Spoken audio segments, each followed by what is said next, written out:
This is Law Bytes, a podcast with Michael Geist. Welcome to the Law Bytes podcast, coming off a week in which the government engineered a major cabinet overhaul and which featured significant news on both the Bill C-11 and Bill C-18 fronts. I thought I'd devote this week's episode to a midsummer update. Barring some urgent news, the podcast will take a break in August and return in September. First, the cabinet overhaul. It shouldn't come as much as a surprise, but for those who are hoping that the government's much-anticipated cabinet shuffle, or even really overhaul, might signal a potential course correction on its digital policy mess, we're left sorely disappointed. If anything, the changes that took place at Canadian Heritage and Justice suggest an acceleration of plans that will include continuing to head to what I think is a Bill C-18 cliff of blocked news links, as well as introducing controversial online harms legislation. Government might well call it online safety legislation, but the results will be much the same, and perhaps even copyright reform. Pascale St-Onge, the new Heritage Minister, was a lobbyist in the culture sector before her election to the House of Commons and is likely to welcome the big tech battle. Indeed, she indicated as much soon after being installed as the new Heritage Minister.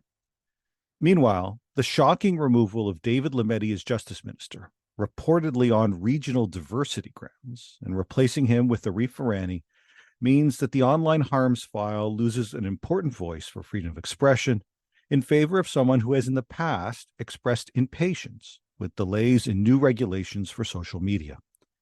Now, given how outspoken Prime Minister Justin Trudeau has been on both Bill C-11 and C-18, whether the Heritage Minister is Melanie Joly, Stephen Guilbeault, Pablo Rodriguez, or now Pascale St-Onge, the commonality, aside from the reality, it would seem that the job itself is limited solely to Quebec-based MPs, is that Canadian heritage is driven by the centre, by the Prime Minister's office.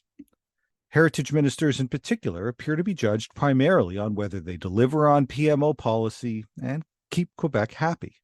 Do that and promotions await. Joly's difficult stint at Canadian Heritage, you may recall the criticism she received when she brokered a deal with Netflix to guarantee $500 million in spending, yet was seen as insufficient, particularly in Quebec, led not to a Marco Mendicino-style removal from cabinet, but rather to a rehabilitation opportunity in cabinet, followed by a major promotion to global affairs. Guilbeault's embarrassing performance on Bill C-10, I think he was widely acknowledged to be a poor communicator on the issue, actually led to a promotion to environment and climate change. And Pablo Rodriguez has just parlayed months of gaslighting on these digital bills into a promotion to transport, leaving the Bill C-18 quagmire and the likely backlash over online harms to St-Onge. Now, not only is St-Onge likely to continue down the same path on Bill C-18, but her mandate letter will undoubtedly also call for her to lead on online harms and to work with ISED industry on copyright reform. The online harms package has long been viewed as the most controversial of the government's three-part digital regulation plan, yes, even more than Bill C-11 and C-18. The new Justice Minister Virani played a lead role in the online harms consultation back in 2021 on behalf of David Lametti, which led in part to the 2021 online harms consultation package that was widely criticized, with 90% of Canadians who responded opposing to the position. In the interest of full disclosure, I should note that I had a call with Virani as part of that consultation back in August 2020. Now, sorting out the competing departmental views between heritage, ISED, public safety, and justice on online harms has always been challenging. But justice is now led by someone both deeply familiar with the issue and I think more likely to support an aggressive approach. In other words, the messengers may have changed with some of the cabinet changes, but the digital policies remain very much the same. Speaking of which, the first shoe appears about ready to be dropped on Bill C-18, as Meta will reportedly block all news, Canadian and foreign outlets, on its Facebook and Instagram platforms as soon as this coming week. It should be noted that Threads, their new social media app that competes with Twitter, might also be caught up in this. Meta's read of the bill would appear to be that any facilitation of access to news for Canadians, any linking, brings it within the scope of the legislation, and therefore the need for widespread link removal. The government could have narrowed the scope of the bill, limiting it, for example, specifically to Canadian news outlets, but it didn't do that, and so here we are. Now, changing heritage ministers might have provided the chance for a reset in the tensions between Facebook and Google over the bill's approach of mandated payments for links. Indeed, I think it's fair to say that the reality of the harms from C-18 have become more apparent, as previous supporters of the bill are now touting compromised positions. I think that most of the suggestions have no real chance of coming to fruition. This government isn't going to stop the CBC from lining up to receive millions in tech money.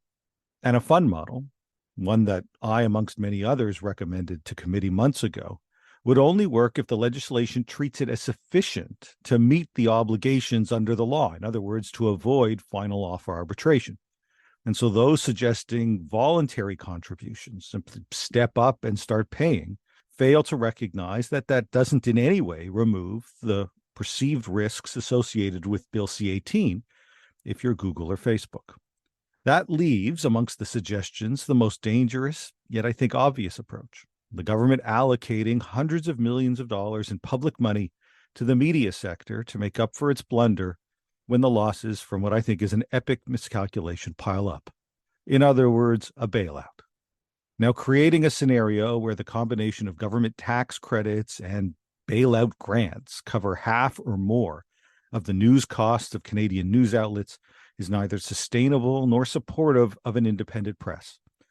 Yet, given the risks that are becoming increasingly clear, one can sense the memos within government and the lobbying to support those positions really beginning to ramp up ahead of the next budget cycle.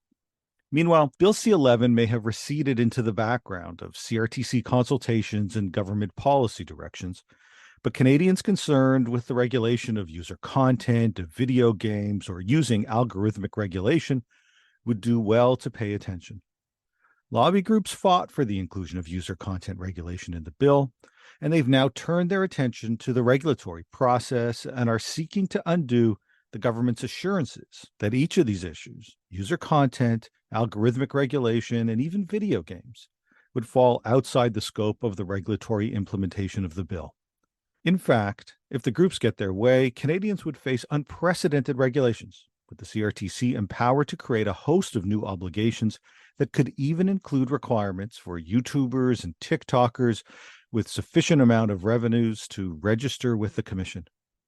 With the new Heritage Minister St-Onge in place, the submissions raise serious concerns about whether the government will maintain its commitment regarding scoping out users, video games, and algorithms. Now, the most troubling publicly available document available so far comes from a coalition that calls itself Accord, representing many of the largest songwriters, composers, and music publisher groups. The groups posted its submission to the government's consultation on its draft policy direction to the CRTC on Bill C-11. Now, all the submissions are not yet posted. In fact, it would appear it may take weeks or perhaps even months before that happens.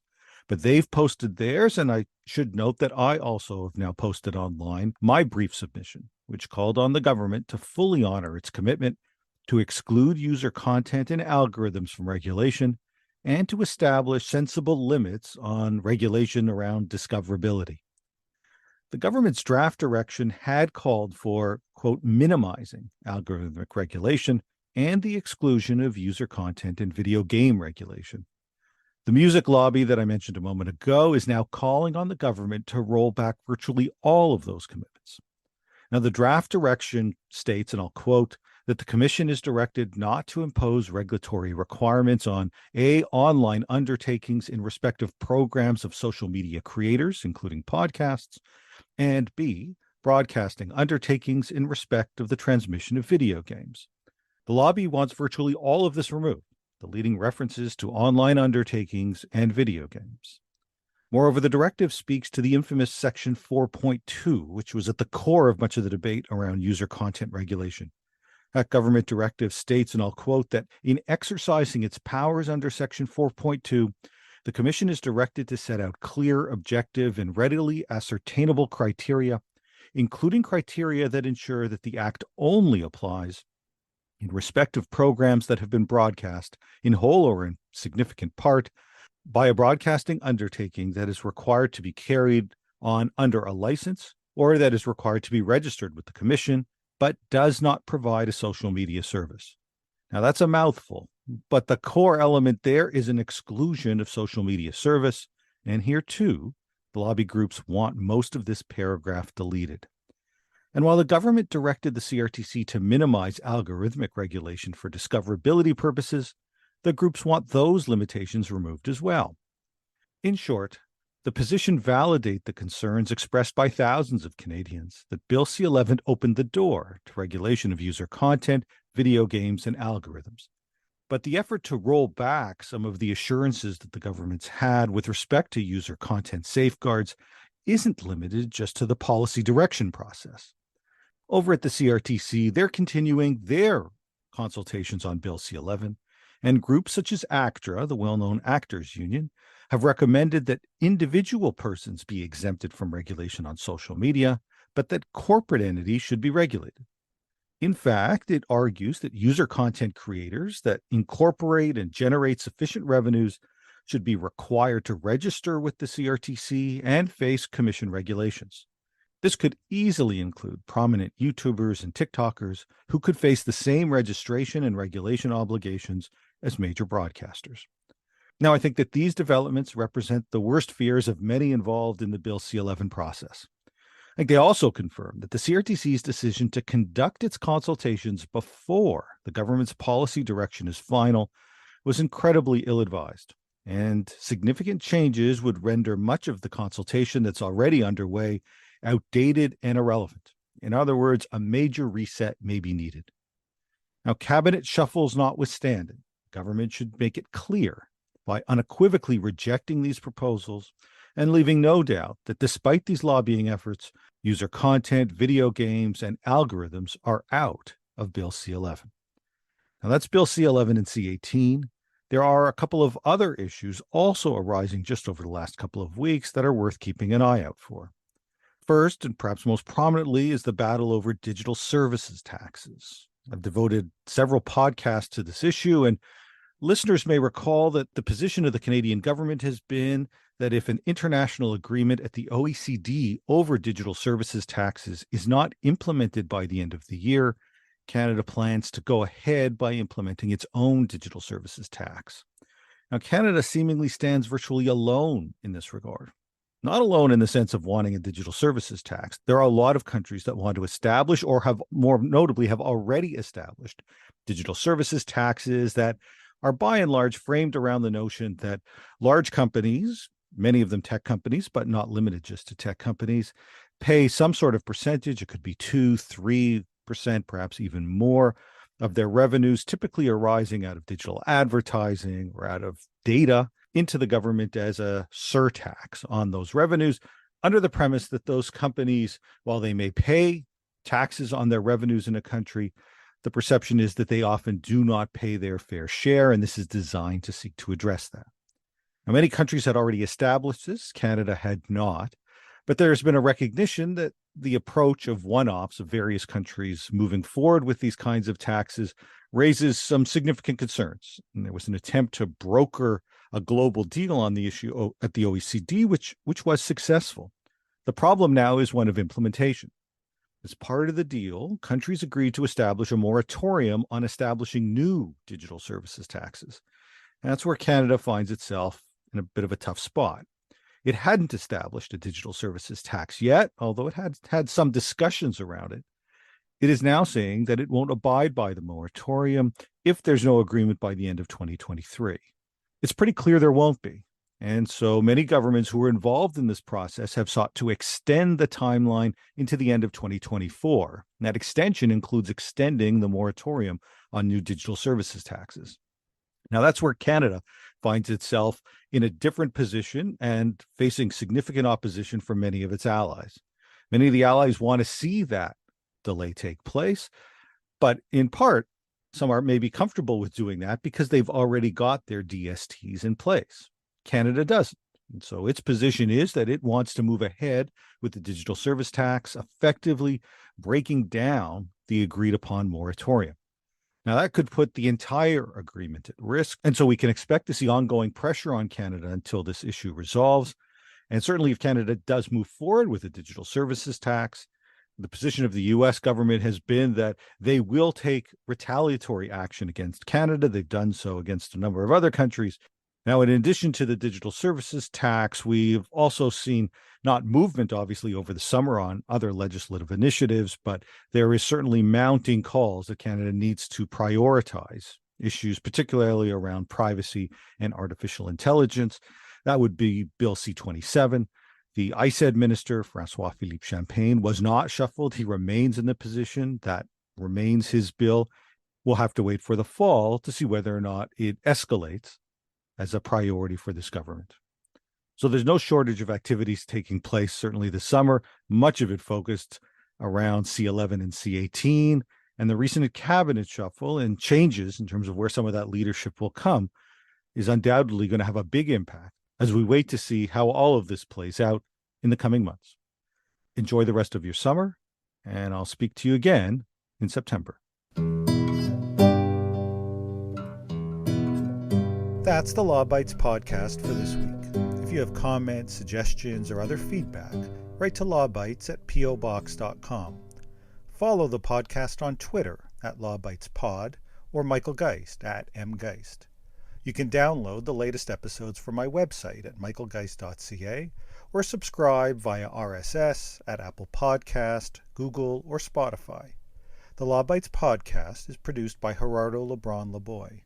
Music by the Laboy brothers, Gerardo and Jose Lebron Laboy. Credit information for the clips featured in this podcast can be found in the show notes for this episode at michaelgeist.ca. I'm Michael Geist. Thanks for listening, and see you next time.